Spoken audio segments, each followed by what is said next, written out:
Hello friends, I'm Kayla. As usual, at the end of the year, when I do this video, I have a cold. The lighting is not perfect. I don't even have all 250 books behind me, but this is, in fact, my everything I read in 2025 video. This stack is very precariously balanced, so I think I'm gonna, you can tell by this side, Rob helped me stack all of these last night. My side got a little more even. He just started going in and in and in.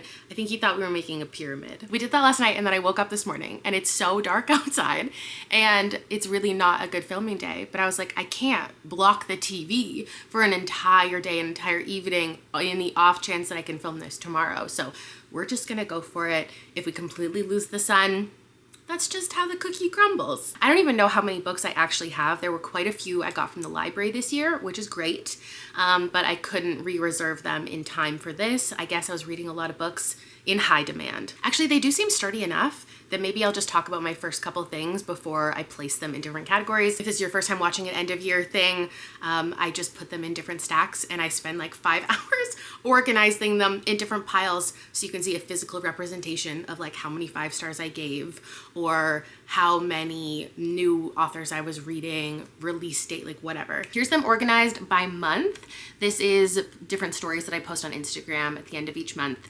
And then I also post a stacked photo to my feed. If I don't have a book physically, which happens a lot, happened like every single month, I think, I Photoshop it in. For example, like in April, I had an arc of Great But Beautiful Life. I wasn't gonna purchase that. So if you zoom in, maybe you can tell that that's not the actual book I'm holding. In August, Tantrum and How to Survive a Horror Story, those ones I Photoshopped in October, I'm not actually holding Itch. Can you believe it? Can you tell or no? But I am still holding all of the books every month. So if you think it's impressive that I hold like the 20 to 25 books, I am still so incredibly buff. As you can see in this uncropped version. This is for my husband, who can never seem to get the focus on the books, and instead it lands on my face and like I can't help him from far away, so sometimes he just covers my face. Back to the stacks though. I read anywhere from 15 to 25 books a month. On average, I was doing 20.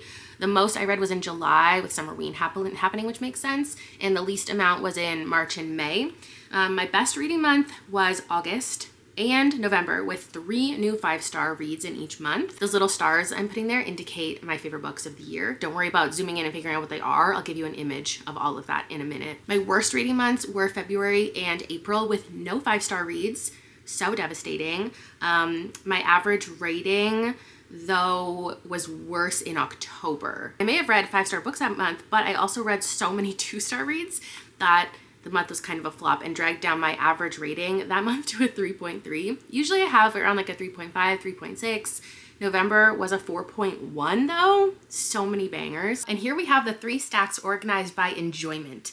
On the left, we have books that I didn't like. It's just 2 and 1 stars, only a couple 1 stars, and then a couple 3s that I threw in there that, thinking back on them, I didn't really like. The middle stack is huge, and it's books that I like. And on the right is anything that got over 4 stars. So 4.25s, 4.5s, and all of my 5 stars are there. Did I give anything 4.75? I don't think so. About half of the books that I read this year are in the middle stack, books that I liked. And I feel as though, obviously, this stack could be bigger. But this stack, being this small, is incredible. Last year, I want to say it was 37% of my reads I hated. And my average rating for the year is a 3.6.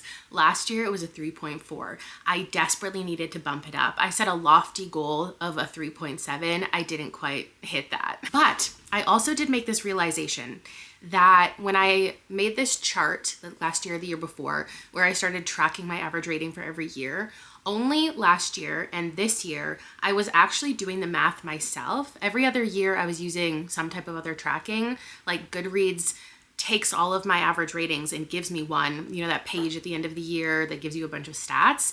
That's where I got the first like, 7, 8, 9 average ratings from. And so I don't actually know if those are inflated because I round up or down on Goodreads, like maybe it would balance out, but I would have to go back and do so much math to figure out what those numbers actually are. And if my 3.7 that I'm chasing is even attainable, like if it ever actually happened. Because was it a 3.7 or did Goodreads just say that? And maybe it was more like a 3.6 all of those years. Anyway, here is every single book that I gave over 4 stars. If you want to call these recommendations, if you just want to know what they all are. I also did a tier bracket ranking of them all to figure out like what order they would be in. I did a favorites video. And like I said, quite a few books are missing from here. I don't actually know the number. I read 250 and here's the number that's actually here behind me. So some of the stacks don't totally make sense with the percentages I'm giving you. It's probably because I'm missing quite a few books. Not that you're here like checking my math. And the reason I had less books that I hated at the end of the year, I think is threefold. For one, I did less experimental videos that had me reading things at total random.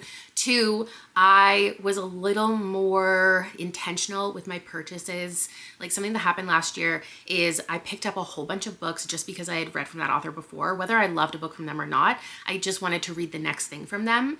And I don't know if that actually changed my new to me authors versus authors I've read before. That'll be a stat in just a second. But I wasn't just as blindly picking up books just because I recognize the author's name. Like in my least favorite stack, okay, there is a Paul Tremblay and Stephen Graham Jones. There's an ML Rio, but that was informed. There's a Bolu Babalola I probably shouldn't have picked up. Ooh, there's also a Quan Berry. But a lot of this, the rest of it, is authors that I had never read from before. I had no idea what they were gonna do for me. The plot sounded intriguing and it didn't work out. And for 3, I DNF'd more, which made this stack smaller because there was like 20 or 30 books that I stopped reading before I gave them 2 stars. And I feel like I've ranted about a lot of the least favorites. I have given glowing reviews of the favorites, but this middle stack, there's so many books that I never really took the opportunity to recommend. So I just wanted to highlight a couple that I want you to know that I read. I want to remind you I read, and I think people could like them. Maybe they're underread. I mean, some of these have plenty of ratings. Clara and the Sun and Lights Out. Horror was really good for me this year. I gave so many 4 stars, so they just didn't end up in my favorites list.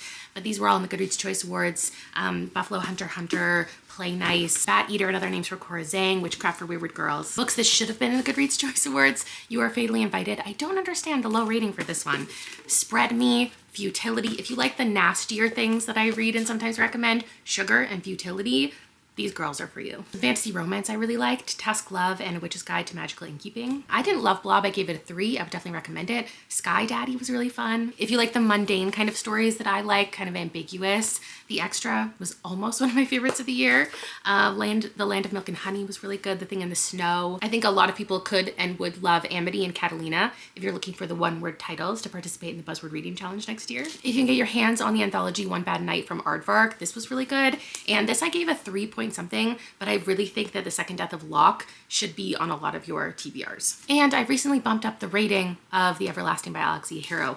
I'm actually really glad I gave these 2 authors especially a second chance this year. They're ones that I didn't like in the past and I thought I was done with, and then I quite enjoyed their new releases. And there were plenty of other authors I've read from before that I gave another go to, and I liked this book more than the last. As for authors I read from the most this year, I read 2 books by Nuzo Ono, 2 from India Holton, Michelle Hodkin, Sarah Gailey, Becky Chambers, Omar El-Akkad, Chuck Tingle, T. Kingfisher, Michaela Clements and Anjali Data, James Islington, Jandy Nelson, and Oyukin Braithwaite. And then my top read authors with 3 books each, Jessa Hastings, Deanna Rayborn, and Stephen Graham Jones. And the stats regarding authors I was new to versus have read before is a 55 to 45% split. It's funny because the ratio is actually bigger for authors that I've read from before this year. But last year, the authors that I read from before led to so many of my least favorites of the year. So I guess I was just picking the right ones this time. The authors I was reading for the first time that I'm really glad that I did because they ended up being favorites are the Michaela Clements and Anjali Data book. I got introduced to Jacqueline Benson and India Holton, some of my favorite historical fantasy romances. Leanne Zhang was a new to me author. Julie Soda was a new to me author. I'm so excited to read more from them. Antonio Hodgson, Rita Bullwinkle, Nornaga, Aisling Rawl. So many of my top 11, top 15 were brand new to me authors. And then the authors I've read from before and really liked, they deliver. Speaking of authors I've read from before, I'm gonna split this into adult and YA, even though there's only a handful, just because I think it's interesting to watch that pile dwindle over the years. This is the least amount of YA I've ever read, and most of them were rereads or authors that I've read from before. There were 11 in total, and that makes up for 4% of my reading. Last year it was 5%. In, 2016, it was 60%. So it's just dropped off every single year. I reread I'll Give You the Sun, loved it the same as I did before, and then read Jandy Nelson's latest.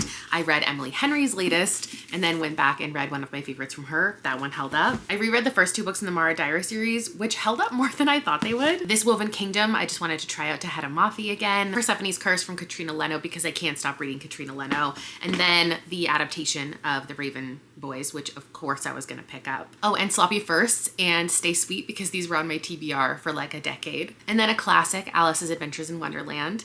I read the least amount of classics. Like, I don't really prioritize classics, but they seem to happen throughout content that I'm making every single year. I think I only read 3 this year. I didn't really love any of them. Something they have in common, or don't have in common, I'm trying to transition. They're all very different lengths. So next we're gonna organize by how big the book is. Each of the books that I read, this is organized by how big they are. On the left is everything that I read under 250 pages. I love a novella. In the middle is the average size book that I read. And then there's a stack of anything I read over 400 pages. Some of these don't look like they're over 400 pages, but I promise that they are. And I was diligent about organizing these. Obviously, I put the percentages on the screen. In this moment, I don't know what they are. I'm gonna have to figure it out in editing because I'm missing so many books. But I think the stats related to other years is I read longer books this year and I didn't read as many shorter books. That sounds like it's the same thing. I think my average page count is pretty much the same. It's 311. I know I went under 300 a couple years because I was excited about that because I was really prioritizing novellas. But I think this stack looks significantly shorter than it has in the past. I think normally around 30% of my books I would consider short. But this year I think it was closer to 25%. And then 17% of my reads were chunkier novels. In total, I read 77,826 pages, which, like I said, amounts to an average of 311 pages a book. And that, if I divide it by 365, I read around 213 pages a day, which is the same. Like, this number is always the same. 2 to 3 hours a day of reading. The longest book and the shortest book I read this year, The Stand, coming in at 1,150 pages, and that's more like it, a sentient object s'more thruple was 28 pages. What if I told you I like these equally? I'm kidding. Last year I made this chart where I figured out that 60 of my reads in total were read just for content, like things that not only weren't on my TBR, but would likely have never been on my TBR and I only read for videos. This year I did the math and it's 37. There were 37 books that I don't think in any world outside of trying to make entertaining content, I would have read. This one obviously included. In January, I was reading a lot of people's favorites. Most of it was in my control, but Sociopath, Eat the Rich, Miss Testicle, I never would have imagined I would have read. In February, I did the Sentient Object video. I chose the theme and the books, technically. So maybe, I guess, I did pick this more on my own. The one I didn't was The Perfect Poo, because Gavin sent that to me and forced it upon me. And I also don't think I ever would have read Perfume and Pain. So that's 2 for that month. March and April, completely from my own TBR. May, Reddit was in charge and I wanted to read Dragon books, but I wouldn't have read that without the content. So I think that's a total of 9 for May. I didn't think I would like the Dragon books and I didn't. And Reddit thought I would like the books and I didn't. So I can't trust Reddit, but I can trust myself.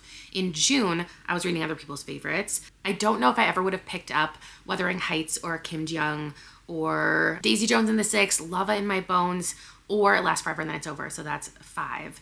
In July, I made some really fun content, but it did lead to me reading a bunch of books. 7, in fact, that I wouldn't have before, like The Cruel Prince and Alice in Wonderland. I read those because of Dress to Impress. Because Vanilla Mace, I read How to Use Your Psychic Powers to Get Rich or something like that. Never would have read that. Because of Mara Wilson, she told me to read Mrs. Nash's Ashes and Camp Damascus, which I probably wouldn't have. MyTBR.co had me reading Behooved and A Feather So Black, one of those a bigger success than the other. In August, that was all me, all my decisions. In September, I got Romantasy recommendations, 3 that I had never heard of before. And then I also read Bone Dance from my members TBR jar, so that brings it to 4. October and November, all me, those decisions were solely my fault. December was Goodreads Choice Awards stuff. I picked things that I did want to read, but there were a couple, like Till Summer Do Us Part, Jane Austen's Bookshelf, Amity, woodwork and raising hair that I don't think I ever would have without that video. So that's 6, bringing our total, oh, plus Metal Singer, also from the TBR jar, to 37. I'm not going to organize the stacks this way, but I will give you a pie chart showing you how I read the books. 133 were physical reads, purely physical reads. 26 were audiobooks, solely the audiobook, and then 91 was a mix of the two.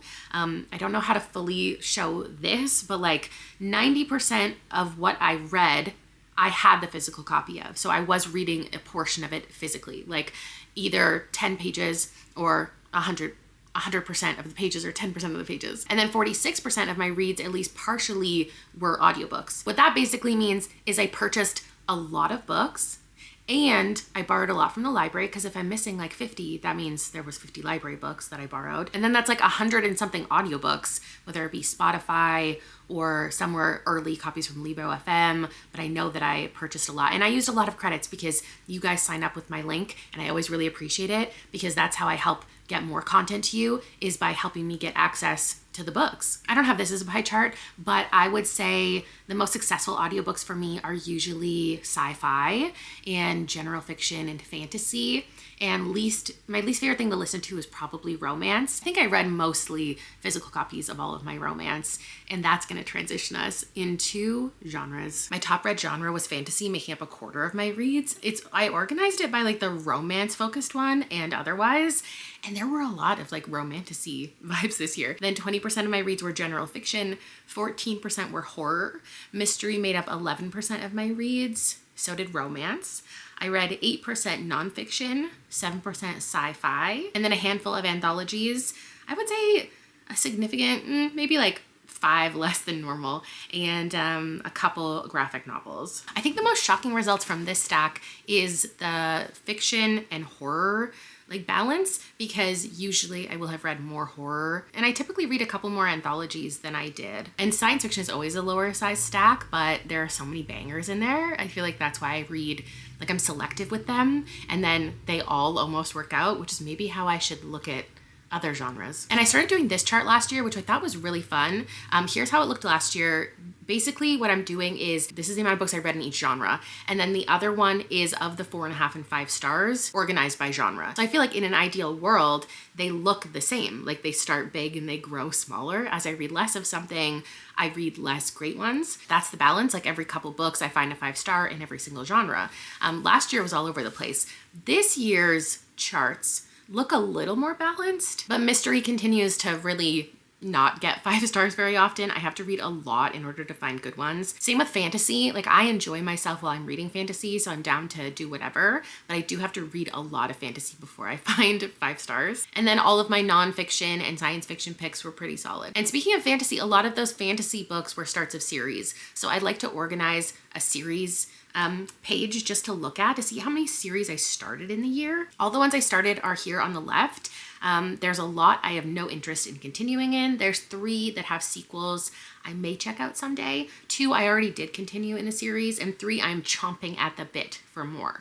On the right are series I continued in. I will keep going in, I think Magnolia Parks and Veronica Speedwell. Then I continued, and I will continue every year in the Singing Hill series, the Wayward Children series. I know I'll continue with Locked Tomb eventually. And then I guess there's a couple companions that I read that there's no more to read. I'm kind of done. Well, actually Bunny might continue. I don't think I'll be continuing. And I did complete 1 trilogy. And then there were 5, like mostly mysteries that I liked enough, but won't read on. And in total, I started 24 different series. And last year I also started 24 series. So we're here for the consistency. Of course, a lot of the series I continue on into, it's because new releases just came out from that series. So let's organize by release year. I actually had a goal this year to read more new releases. I just wanted to be in touch with 2025, and I was. 46% of my reads were brand new, and 54 were from any year previous.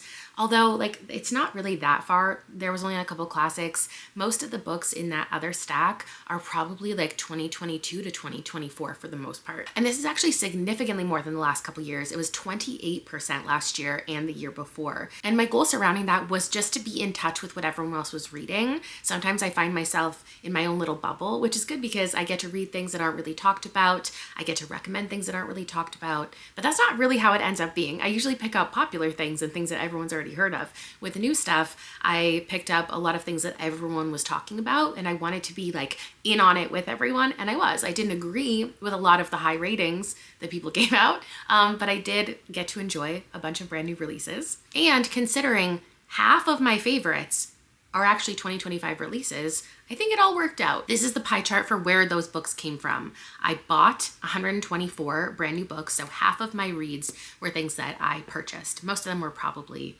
in this realm of brand new stuff anyway. I read 46 books off of my physical TBR, which I think this number is pretty much the same every year. And sometimes I'm like, it was great, that's a great amount. And sometimes I'm like, oh my God, only 46. It feels like such a little amount, but I am getting through books that I've owned for over a year. I borrowed, oh hey, before I talked about how many books I borrowed and I didn't know it, I apparently wrote it down. I read 57 books from the library. A lot of them I read from the library and I now purchased. I originally read them as library books. And then I have a chunk of books that were free or sent to me. And now a couple other random stats and figures and graphics for you. This is them all digitally. You know, every single book that I read organized kind of by color. Each individual page is a red one and a brown one, orange and yellow and green and bluish green and blue, purple and pink, black and white, and then I had a lot of books that I couldn't just designate to one color, so they're just some colorful pages. The most prevalent cover images and graphics that I saw, a lot of people, as usual, on my book covers, so many animals, a lot of birds, but 2 bats too, a fish and a whale, a turtle and a buffalo, 3 horses, one might be a unicorn, 2 foxes, rabbits, cats, dogs, a wolf, and then dinosaur dragon-esque entities, lots of flora and fauna, water, books as usual, plenty of buildings, lots of bugs. That one was new for me. Food and drink I saw, bones I saw a lot, stars and moons, eyes. These ones I feel like less in the last couple years. Transportation, blood, like dripping blood everywhere, and then a touch of hands, fire, and doors. Places I visited around the world or where the authors hailed from. I went to Cameroon, Palestine, Antarctica, Nigeria, Canada, Egypt, the USA, Ghana, modern day Belize, Sweden, the UK, South Korea, Guam, Scotland, a place based on Macquarie Island, some ambiguous countries, I think based on Syria and Pakistan. But most importantly, I also went to the bottom of the ocean, the moon, and the depths of hell more than once. As for me, I posted 116 public videos this year, 57 sit-down ones, usually on Wednesdays, 49 vlogs, posted on the weekends, and 10 book club live shows. If you want to help support me monetarily to keep up this pace of content, consider joining my channel membership and getting even more exclusive videos. And that's it for me this year. I'm gonna go take a nap. I'm gonna go take a strepsil, maybe drink some nice like honey chamomile tea. Thank you so much for hanging out with me today and the 12 days of Lullamas. And now I gotta get a move on because my next vlog is scheduled for this coming weekend. So I will see you then. Bye.